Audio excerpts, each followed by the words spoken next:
मराठा आंदोलकांसाठी आझाद मैदानात जेवणाची व्यवस्था करण्यात आली आहे। आंदोलकांना भाजी भाकरी देण्यात आली आहे। यावेळी सरकारनं कुठलीही व्यवस्था केली नसल्याचा आरोप आंदोलकांनी केला।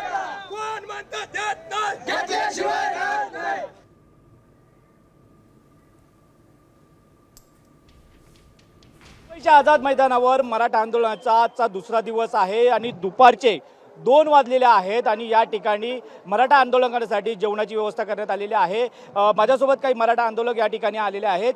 त्यांच्या हातावर लोणचं आहे, चटणी आणि भाकरी असा पदार्थ ते खात आहेत। काय सांगाल, तुम्हाला भाकरी चटणी आणि हे खायला मिळतंय, कसं बघताय याच्याकडे? आमची आवडीची भाकर 2-3 दिवस झालं मिळाली नाही। आता आमचे मराठा बांधव जे डोंबिवली बाहेर जे काय राहतात ते सगळे आज भाकरी चटणी आम्हाला आमच्या आवडीचं घेऊन येत आहेत।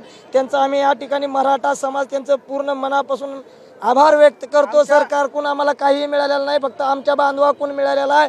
आणि सरकार आमची फक्त इथं गायची पीक केलेलं आहे। सरकार पाणी देत नाही, बसू देत नाही, संडासची व्यवस्था केलेली नाही, काही नाही, सरकारकडून काही भेटलेलं नाही। तुमच्या सर्वांच्या साक्षीने सांगतो, जर पाटलाच्या केसालाही धक्का लागला आणि पाटलाच्या जीवाचं जर काही बरं वाईट झालं तर आज आम्ही मुंबईत आलोत, घरापासून लांबत, तुम्ही म्हणता ते बी होईल, पण उद्या तुम्हाला बी पूर्ण महाराष्ट्र फिरायचं आहे। आणि तुम्हाला एक गोष्ट सांगतो, महाराष्ट्रात असा कोपरा नाही की जिथं मराठा नाही।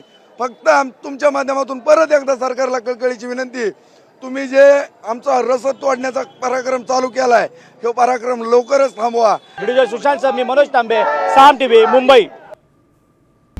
आता isakal.com आहे देशातील नंबर 1 ची मराठी न्यूज वेबसाईट। प्रत्येक अपडेटसाठी isakal.com ला नक्की भेट द्या।